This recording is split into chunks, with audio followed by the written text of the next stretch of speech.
Bismillahirrahmanirrahim.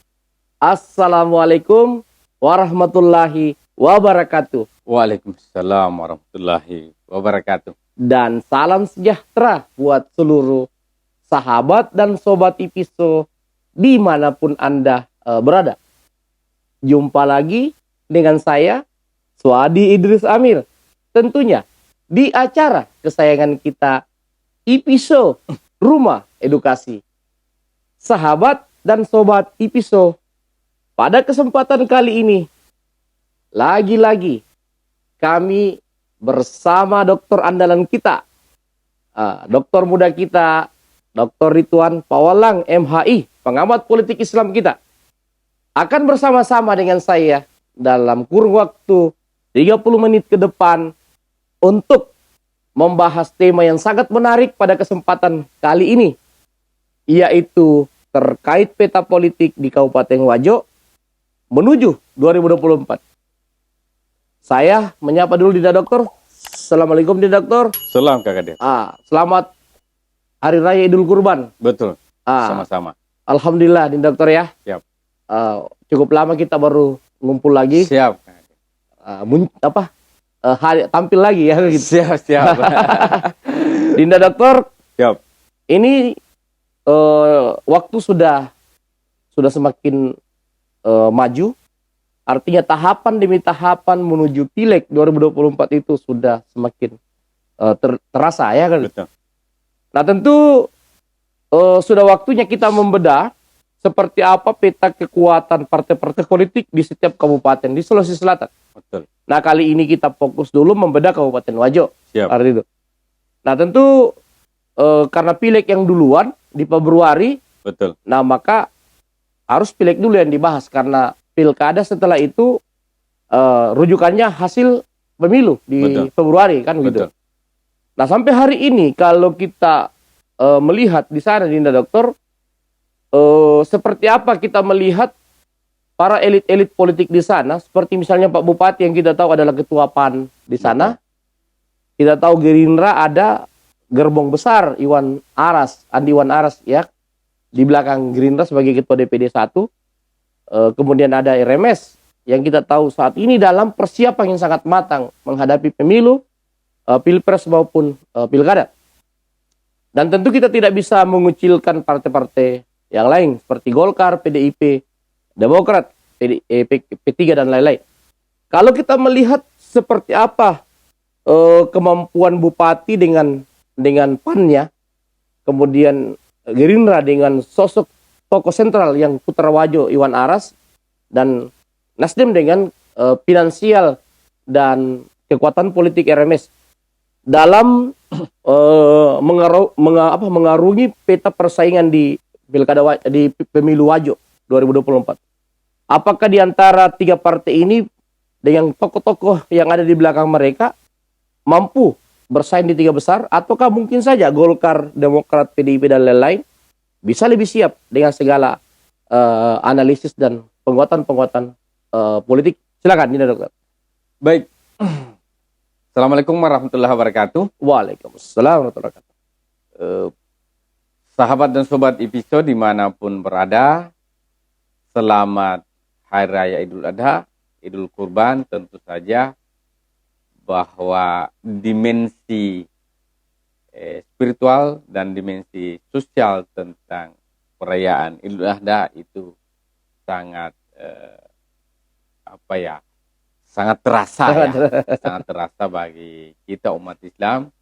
Dan saya pikir sekarang ini masih suasana Idul Adha ya. Tentu saja pengorbanan itu bukan lagi pengorbanan hewani, tetapi pengorbanan manusiawi dan pengorbanan yang lainnya. Baik Kak Kadir, tentu saja berbicara tentang konteks Kabupaten Wajo ini sangat menarik.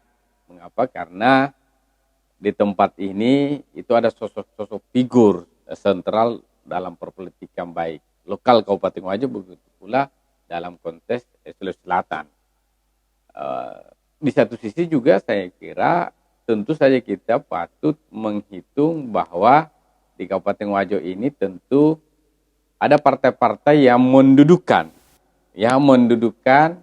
anggota-anggota DPR-nya, ya, anggota legislatifnya di Pilkada 2000 di Pileg 2019 kemarin. Dan tentu saja bahwa dalam konteks pilkada juga tentu saja hadirnya Bapak Bupati Dua Amran ini bagian daripada koalisi partai-partai yang hari ini juga menempati posisi yang cukup seksi di Kabupaten Wajo. Baik Kak Kadir, tentu saja bahwa berbicara tentang Kabupaten Wajo, tentu saja Bapak Ketua DPD 2 Partai Amanat Nasional sekaligus Bupati Dr. Amran Mahmud, itu tentu saja berada pada posisi incumbent. Incumbent tentu saja sejumlah infrastruktur, kekuatan, dan begitu pula barangkali boleh saya katakan elektoralnya cukup signifikan ya sejauh ini Kak Kadir. Melihat bahwa sesungguhnya incumbent dan berikut instrumen legal dan elegan yang beliau miliki tentu saja cukup kuatlah untuk kemudian menempati posisi-posisi strategis dalam konteks hari ini dinamika politik di Kabupaten Wajo. Nah, oleh sebab itu saya pikir tentu saja kalau sosok ataupun figur incumbent mau mempertahankan dan mau meraih elektoral yang cukup signifikan atau potensi-potensi itu bisa dipertahankan, tentu saja menghadirkan sebuah kebijakan-kebijakan, program-program yang afirmatif, yang pro terhadap pembangunan di Kabupaten Wajo, khususnya apa yang menjadi keluhan-keluhan masyarakat. Saya ingin sampaikan di awal pembicaraan kita, diskusi kita ini Kak Kadir, bahwa salah satu hal yang sangat dipentingkan oleh masyarakat Wajo, begitu pula masyarakat yang datang ke Kabupaten Wajo adalah persoalan infrastruktur. Infrastruktur ini sendiri saya pikir adalah bagian yang sangat yang berat bagi siapapun yang menjadi pemimpin di Kabupaten Wajo. Mengapa? Karena Kabupaten Wajo ini di samping jalur tengah ada luapan-luapan, ada potensi sebetulnya yang ketika dikelola itu sangat bagus untuk Kabupaten Wajo, yaitu Danau Tempe.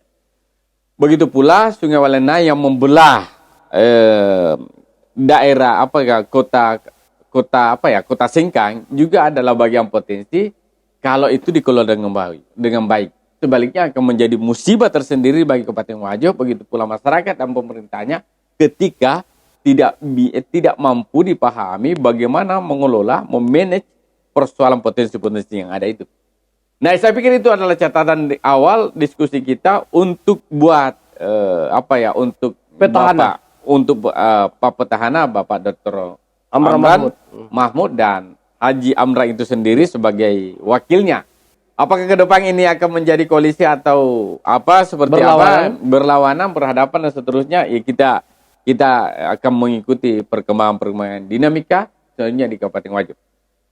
Baik Kak Kadir, tentu saja saya akan mengikuti saja arahan dari Bapak Dir sebagai host kita pada kesempatan ini. Yang kedua, partai adalah Partai Gerindra.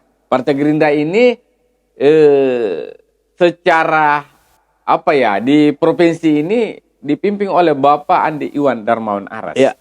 Ketua DPD 1 Partai Gerindra Sulawesi Selatan, caleg ataupun anggota DPR 2 periode. Tentu saja kalau berbicara tentang sosok anak muda ini ataupun tokoh yang saya pikir adalah sosok yang baru saja muncul dalam kontestasi politik di Sulawesi Selatan, tetapi langsung brilian ya, langsung cerah dan memberikan sebuah tantangan-tantangan tersendiri bagi publik, begitu pula mungkin pada rival-rivalnya ya, para figur-figur yang menjadi rival politiknya sekaligus barangkali mitranya. Tentu saya berbicara tentang Partai Gerindra di Kabupaten Wajo, saya pikir adalah partai yang cukup diperhitungkan di sana. Tentu saja dengan hadirnya sosok Andi Iwan Darmawan Aras ataupun akronimnya AIA, ya. AIA ya. Yeah. AIA ini Kak Kadir tentu saja itu cukup memberi confidence bagi politisi, bagi figur-figur yang berada di lingkaran Partai Gerindra di DPD 2 ataupun menjadi pengurus Kabupaten Wajo. Nah, tentu saja bahwa Andi Iwan ini atau AIA ini tidak sekedar tampil menjadi mengisi kekosongan yang ditinggalkan oleh ketua sebelumnya, tetapi tentu saja akan mengisi, akan menambah daya gedor ya persaingan politik di Sulawesi Selatan ini sebagai pimpinan partai politik. Nah, tentu saja saya ingin berikan juga catatan di awal bahwa sesungguhnya AIA ini tidak ingin juga ya, atau pantang bagi sosok AIA ini kalah di kampungnya. Ya, Gerindra ini, partai Gerindra ini kalah di kampungnya, kan gitu. Terlepas seperti apa koalisi ataupun dinamika politik di Kabupaten Wajo pada pileg ataupun pilbub ke depan sebagai bagian daripada pesta demokrasi ini, tentu saja bahwa pileg Februari 2024 itu sangat menentukan terkait siapa ya figur yang akan muncul, apakah incumbent atau siapa di Kabupaten Wajo pada pilkada atau pilbub di September 2024 itu sendiri, Kakak. Bahwa kehadiran Andi Iwan di kontestasi pileg sebagai bagian daripada leader Partai Gerindra di Sulawesi Selatan ini tentu saja itu cukup signifikan dan berpengaruh terhadap potensi Partai Gerindra untuk kemudian mengusung kadernya, figurnya untuk maju di pilbub Kabupaten Wajo, Kakak. Selanjutnya saya pikir ada Partai Nasdem di sana. Tentu saja kalau kita bicara histori sedikit, tentu saja ini juga tantangan ya. Apakah akan kembali ketua ataupun ibu bupati ini bagian daripada Nasdem, Partai Nasdem di pileg 2024, kita belum tahu itu. Tetapi sesungguhnya ada histori bahwa di bagian daripada incumbent ini ada Nasdem di situ. Nah, apakah itu akan dilanjutkan pada proses pileg dan pilbub ke depan, kita tidak tahu. Tetapi ingin saya katakan bahwa sesungguhnya hadirnya Pak Remes sebagai ketua di DPW Partai Nasdem di Sulawesi Selatan ini tentu saja cukup berpengaruh, ya, punya potensi untuk kemudian berpengaruh terhadap elektoral, ya, ataupun menambah daya gedor Partai Nasdem di Kabupaten Wajo. Karena ini memang menjadi bagian daripada salah satu bagian daerah ataupun dapil yang menjadi konsen Partai Nasdem Sulawesi Selatan. Sosok sendiri ya, sosok Pak Remes ini adalah mantan bupati 2 periode, istrinya wali kota Makassar. Beliau sendiri adalah peraih terbanyak, suara terbanyak di pileg 2019 di dapil 3. Nah, tentu saja bahwa tidak sekedar hadirnya RMS sebagai tokoh IMI, tetapi dalam konteks politik di Sulawesi Selatan ini nama RMS ini cukup dikenal dan cukup kuat pilihan elektoralnya, khususnya di kalangan milenial. Tentu saja bahwa sesungguhnya di Kabupaten Wajo ini Partai Nasdem cukup kuat dan potensi itu kalau bisa dinamika yang ada sekarang ini bisa diraih, maka potensi untuk kemudian bertarung pada pilbub 2024 September 2024 itu ada. November. Iya. November, Kakak, tentu saja ada peluang-peluang itu. Sembari kita melihat perkembangan-perkembangannya ada. Saya kembalikan sebagai sebuah pengantar, Kakak. Baik, sahabat dan sobat Tipiso. Menarik tadi prolog atau pembuka dari Dinda Dr. Ridwan Pawalang dalam menganalisis tema diskusi kita pada kesempatan kali ini. Baik, kita kembangkan. Nah, ini sejauh ini memang ketiga partai ini itu sementara teratas ya. Berada di 3 besar karena mungkin pengaruh dari 3 sosok tadi. PAN sendiri kan Pak Bupati, Gerindra ada sosok seorang Andi Iwan Darmanaras, dan Nasdem ada sosok RMS.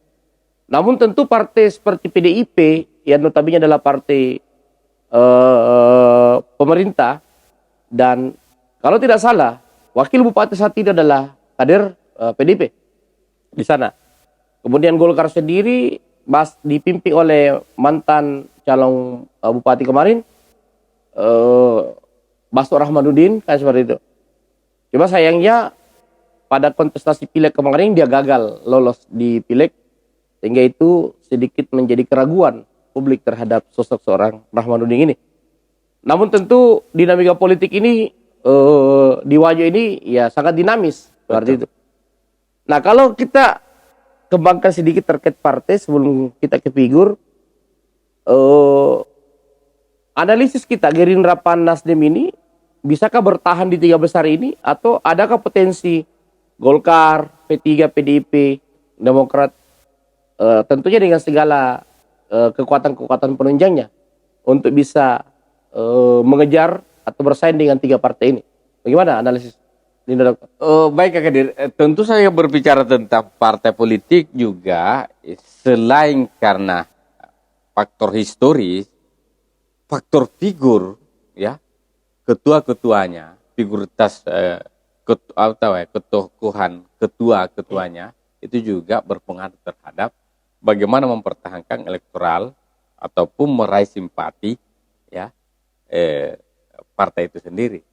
Nah, kalau kita melihat daripada yang ada, ya, misalnya Partai Golkar, Dr. Baso hari ini murni adalah sosok yang profesional dan politisi. Benar. Gitu? Bukan lagi politisi yang dalam hari ini menjadi wakil rakyat. Gitu? Pasca kemudian tidak terpilih ataupun tidak beruntun di pileg 2019 kemarin, dan sebelumnya juga seperti itu, saya pikir ini juga menjadi tantangan bagi Partai Golkar. Kita sih berharap sebetulnya bahwa impact daripada ketokohan atau Pampawe sebagai ketua DPD 1 Partai Golkar itu mampu terasa di daerah. Di Wajo. Saya pikir Kak Kadir sebagai bagian daripada representasi dari Tokoh Sulsel. Namun sayangnya belum terlihat sampai hari ini. Belum terlihat saya sampai detik ini. Tentu saja ini menjadi PR tersendiri bagi Partai Golkar, DPD 1 Partai Golkar. Begitu pula barangkali bisa bagaimana memberikan daya gedor terhadap Partai Golkar di Kabupaten Wajo yang memang secara historis, Partai Golkar ini pernah berkuasa di Kabupaten Wajo. Barusan tumbang di 2019 kemarin kan dia tumbang ya. Iya. Harusnya memang ada recovery politik ataupun bagaimana pemulihan, ya. Pemulihan dalam arti bahwa pasca tumbang ini kan sesuatu yang tidak disengaja.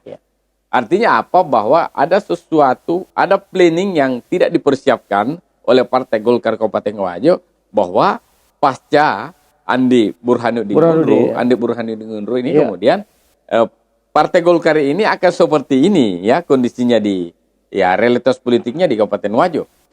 Nah, sayangnya ini kan mestinya Partai Golkar itu kalau tidak mengatakan urutan ketiga atau kesekian, paling tidak menduduki urutan kedua sebagai partai yang pernah menguasai Kabupaten Wajo sampai beberapa periode kan? Ya sejak Orde Baru lah. Ya begitulah.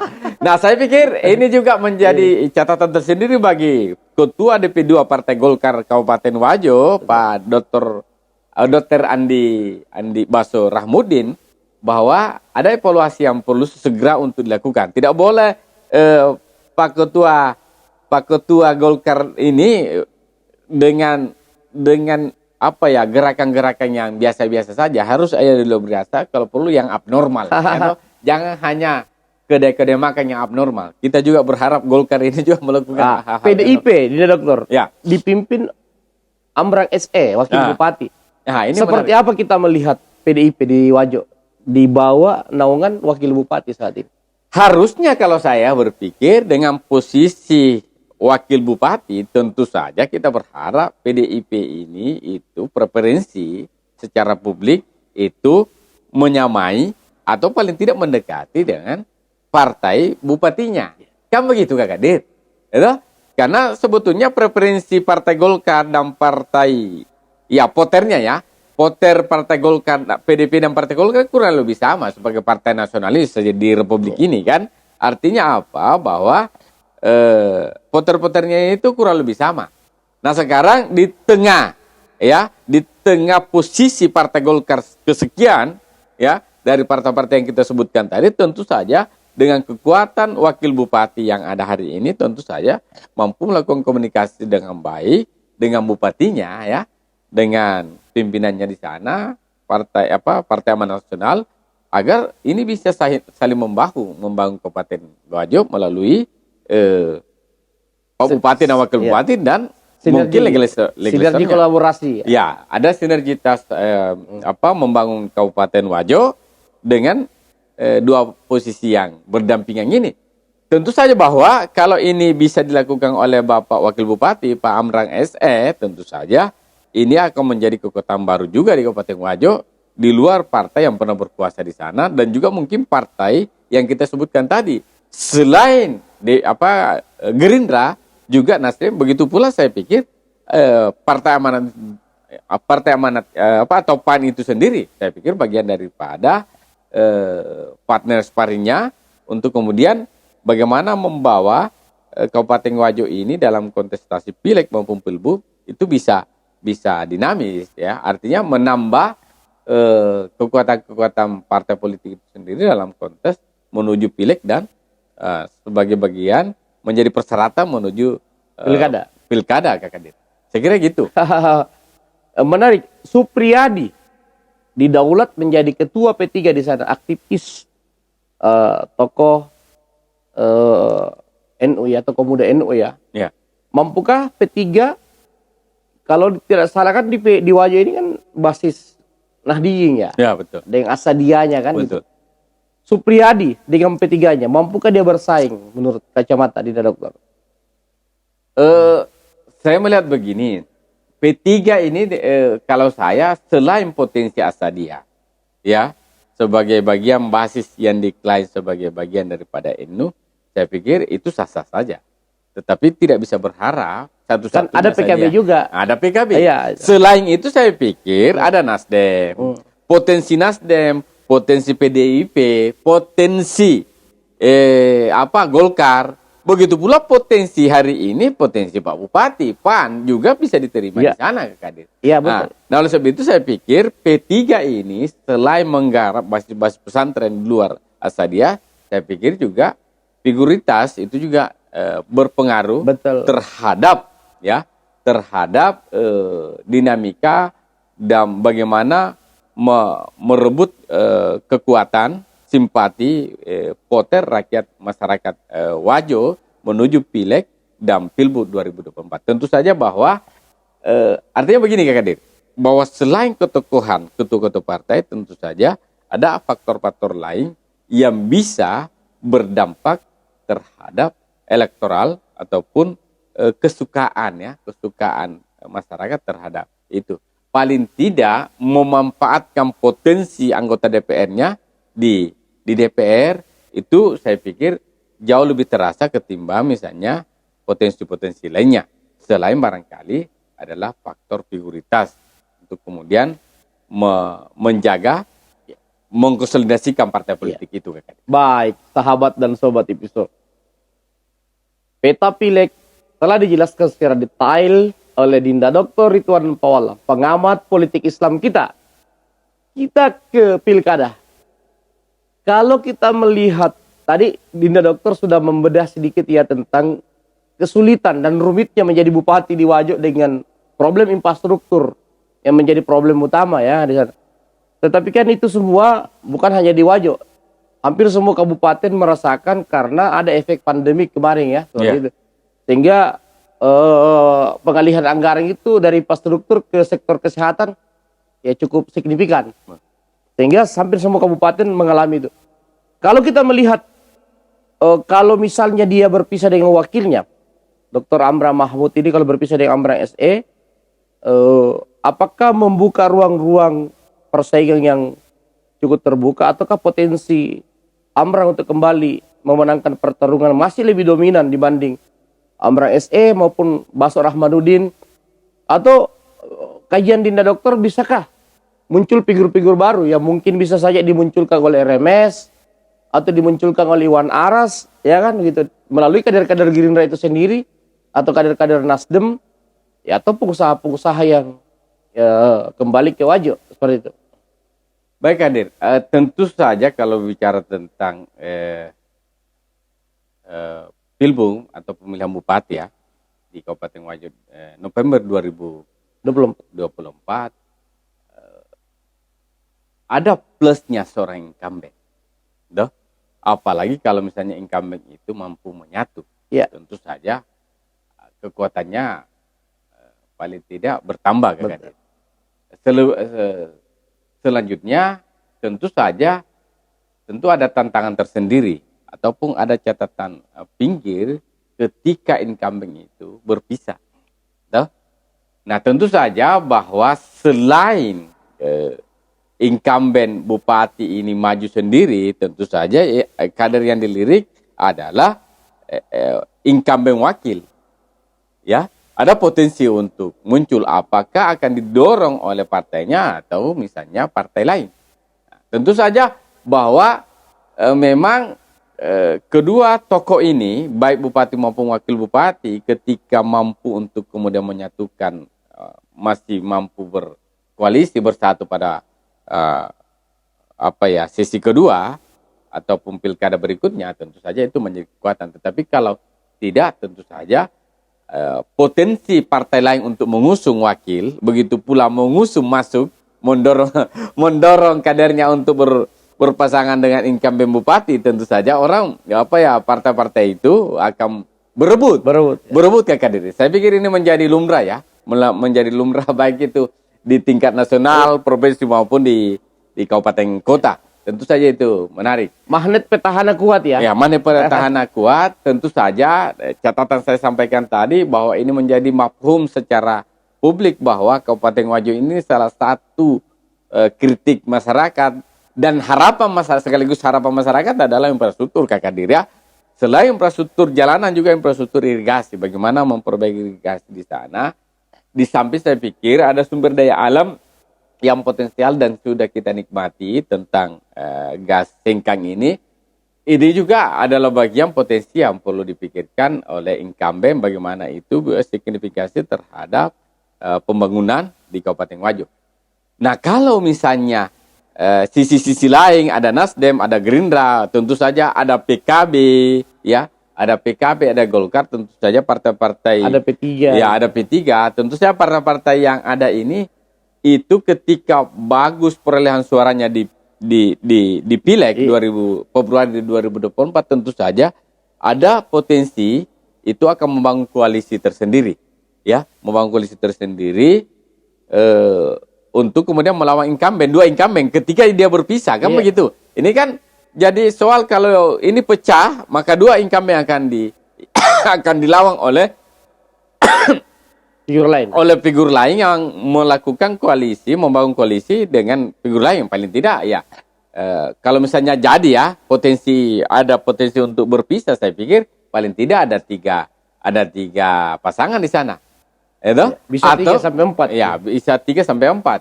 Nah, tetapi kalau mau melakukan koalisi besar, ya incumbent dengan incumbent yang akan bertarung.